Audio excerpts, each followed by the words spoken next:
Let's talk second base and shortstop tiers next on Fantasy Baseball Today in 5.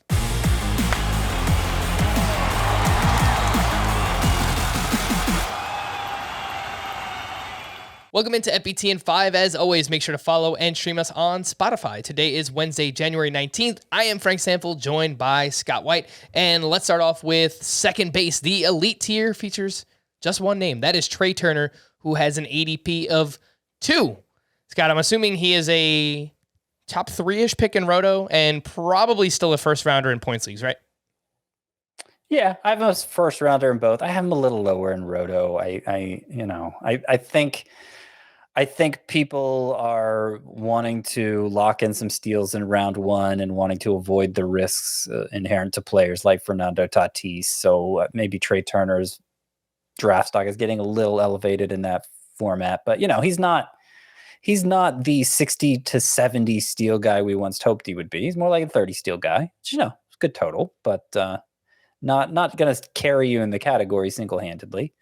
But, he's more of a power hitter than he was at the start of his career. Could give you 25 homers, very reliable source of batting average. I think, a big reason second base is seen as deeper now is because Trea Turner picked up eligibility there late in the year, and it's the earliest we've been drafting a second baseman in several years. The near elite tier at second base spans rounds 2 through 7 and features Ozzie Albies, Marcus Semien, Jose Altuve, Whit Merrifield, Brandon Lau, Ketel Marte, and Javier Baez, who is a tier lower in points leagues. Whit Merrifield as well, a tier lower in points leagues. Scott, this tier is such a wide range of where players are being drafted. Is it fair to assume that you will wind up with less Ozzie Albies and Marcus Semien because they're going so much higher than names like Brandon Lau or Ketel Marte within the same tier? Yes, that is exactly the idea behind drafting according to the tiers. And I like having a nice big tier like this that spans several rounds because it gives you the ability to wait at a position, which you need. You need to have positions you can wait on in order to maximize this strategy. So, I was a little on the fence about whether Brandon Lau, Ketel Marte belonged here as opposed to the next tier, but I feel like they're closer to Jose Altuve than they are to Jorge Polanco. And meanwhile, I feel like Jose Altuve has to be in this tier. So he keeps them up in this near elite tier with him. And I think that works to the benefit of all of us. The next best things tier features just 2 names, Jorge Polanco and Jonathan India.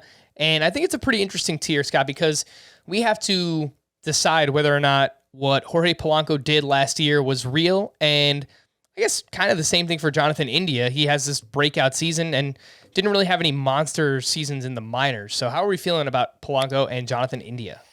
I feel good about them. I think there is going to be skepticism surrounding both for the reasons you mentioned, but I don't see a lot of warning signs for either. They're both disciplined hitters, which is the most important thing to me when it comes to how likely they are to repeat the numbers. I think Polanco probably takes a step back power-wise. India could potentially take a step forward. The shortstop tiers features, let's move into shortstop. The elite tier features Fernando Tatis, Trea Turner, and Bo Bichette. So those are the top 6, all drafted inside the top 6 in ADP right now. Scott, how are you feeling about Bo Bichette? Potentially still being a first-round pick in points leagues. Obviously provides steals for those in Roto, but he's a weird hitter being drafted this early because he doesn't really walk very much. Yeah, I have him outside the first round in points league. Some pitchers push him out in that format as well. He's a stud. I feel like, maybe home runs, steals, if you're setting the over-under at 30, I'm taking the under on both. And it's the home runs that concern me more, especially in Roto when you're drafting with a first-round pick. I want to make sure I get a lot of power early in the draft. So I'm not as high on him as some others, but he belongs in the elite tier nonetheless.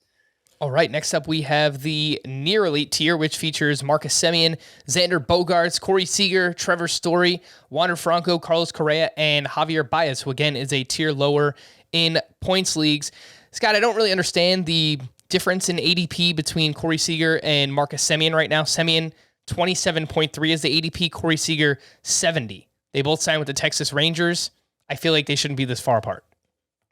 I don't either, but of course, Semien's totals were made. He set the record for a guy who played primarily second base. He set the single season home run record.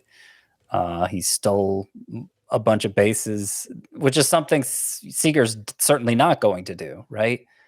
But I feel like the move from Toronto to Texas is going to impact him a lot more than the move from LA to Texas will Seager's batted ball profile should translate anywhere, and he should be less dependent on a supporting cast than Semien is. The next best things tier features Jorge Polanco, Francisco Lindor, and Tim Anderson.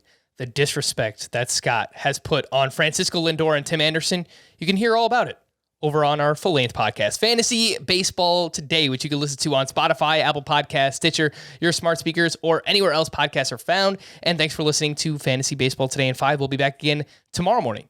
Bye-bye.